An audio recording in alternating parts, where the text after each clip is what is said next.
శ్రీ సత్యసాయి జిల్లా పుట్టపర్తిలో 30 police act నిబంధనలు అతిక్రమించి పరస్పరం రాళ్లు చెప్పులతో దాడి చేసుకున్న వైసీపీ టీడీపీ శ్రేణులపై కఠిన చర్యలు తీసుకుంటామని డీఎస్పీ యశ్వంత్ స్పష్టం చేశారు. నిబంధనలు అతిక్రమించిన వారు ఎంతటి వారైనా ఉపేక్షించబోమన్నారు. పోలీసు వాహనం ధ్వంసం చేసిన వారిని గుర్తించామని వారిపై కఠిన చర్యలు తీసుకుంటామన్నారు. పుట్టపర్తి ప్రశాంతతకు మారుపేరని ఇలాంటి చోట గతంలో ఎన్నడూ ఇటువంటి ఘటనలు చోటు చేసుకోలేదన్నారు. ఏ రాజకీయ పార్టీ నాయకులైనా పార్టీ పరంగా సిద్ధాంత పరంగా వచ్చి అంశాలపై చర్చించుకోవాలని, ఇలా వ్యక్తిగత దూషణలకు దిగి కార్యకర్తలను రెచ్చగొట్టే పనులు చేయొద్దని అన్నారు. భవిష్యత్తులో పుట్టపర్తి ప్రశాంతతకు భంగం కలిగించే వారిపై కఠినంగా వ్యవహరిస్తామని తేల్చి చెప్పారు. 5వ తారీఖు మన ఓడిసిలో జరిగిన యువగలం సంబంధించిన సభలో నారా లోకేష్ గారు పుట్టపర్తి గురించి, పుట్టపర్తి అభివృద్ధి గురించి, లోకల్ ఎమ్మెల్యే గురించి పలు ఆరోపణలు చేయడం జరిగింది. దానికి సంబంధించి కౌంటర్గా పుట్టపర్తి ఎమ్మెల్యే దుద్దుకుటి శ్రీధర్ రెడ్డి గారు ఒక సోషల్ మీడియాలో పోస్ట్ మన సత్యమ్మ గుడి దగ్గర అభివృద్ధికి సంబంధించిన కావాలంటే నేను ఎక్స్ప్లెయిన్ చేస్తాను అని చెప్పి ఒక సోషల్ మీడియా పోస్ట్ ఇవ్వడం జరిగింది. దానికి ఎగ్నెస్ట్ గా మన పుట్టపర్తి ఎమ్మెల్యే పల్లె రఘునాథ్ రెడ్డి గారు కూడా ఒక సోషల్ మీడియాకి ఆ సవాల్ నేను స్వీకరిస్తున్నాను అన్నట్టు ఒక సోషల్ మీడియా పోస్ట్ పెట్టుకొని బోత్ ఇరు వర్గాలు కూడా సోషల్ మీడియా పోస్ట్ పెట్టుకొని వాళ్ళ చేసుకోవడం జరిగింది. దానిలో భాగంగా ఈరోజు ఉదయం సుమారు 10-10:30 సమయంలో దీనికి సంబంధించి పుట్టపర్తి అనేది పవిత్రమైన గ్రామం.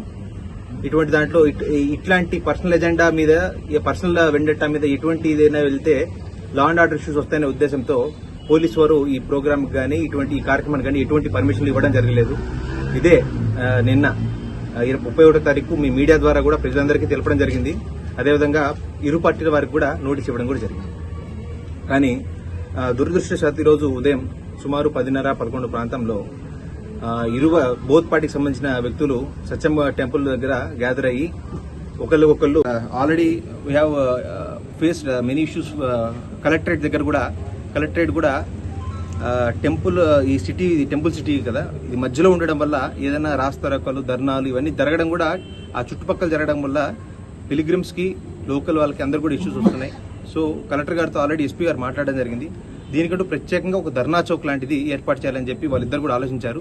We are identify for a good location. ఎవరైతే ఇట్లా గ్రీవెన్సెస్ ఉంటారో వాళ్ళందరికీ ఈజీగా యాక్సెసిబుల్ గా ఉండే ఒక ప్లేస్ కూడా మేము ఐడెంటిఫై చేస్తున్నాం. వీళ్ళ మేక్ అది తొందరగా మెటీరియలైజ్ అయితే ఇటువంటి ఇష్యూస్ అన్ని కూడా ఫర్దర్ గా ప్రివెంట్ చేసే అవకాశం ఉంటుంది. పార్టీస్ ని డిఫ్యూజ్ చేసి ఈ ఇష్యూని అక్కడితో పాసిఫై చేయడం జరిగింది. కానీ ఈ గొడవలో భాగంగా ఈ టీడీపీ వారు సైడ్ నుంచి కొన్ని వాళ్ళు చేసిన దాడిలో మా పోలీస్ వాహనం కూడా ఒకటి ధ్వంసం కావడం జరిగింది. దీనికి సంబంధించి ఎవరెవరైతే ఇన్వాల్వ్ అయినారో, పొద్దున ఎవరి వల్ల అయితే law and order issue create అయిందో ప్రతి ఒక్కరిని కూడా మా దగ్గర ప్రతి ఒక్కరి దగ్గర నుంచి కూడా వీడియో ఫుటేజ్ కలెక్ట్ చేశాము. పర్సనల్ గా కూడా పోలీస్ వీడియోగ్రాఫర్ కూడా వీడియో ఫుటేజ్ తీశారు.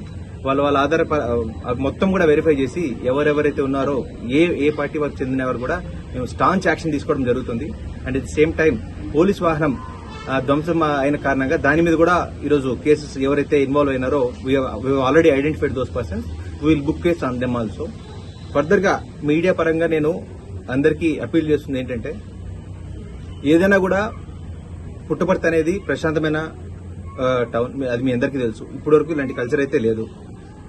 ఏదైనా ఇష్యూస్ ఉంటే పార్టీ పరంగా, ఏదైనా ప్రిన్సిపల్స్ పరంగా పార్టీ దాన్ని బట్టి ప్రిన్సిపల్ ని వ్యతిరేకించచ్చు. కానీ ఒక పర్సనల్ ఎజెండా పెట్టుకుని పర్సనల్ వెండట్టా మీద ఒకరినొకరు విమర్శించుకోవడం, దానివల్ల వాళ్ళ కార్యకర్తలందరి మధ్య కూడా విద్వేషాలు వచ్చి లా అండ్ ఆర్డర్ ఇష్యూ వస్తే మాత్రం పోలీసులు అనేవాళ్ళు ఉపేక్షించే ప్రసక్తే లేదు.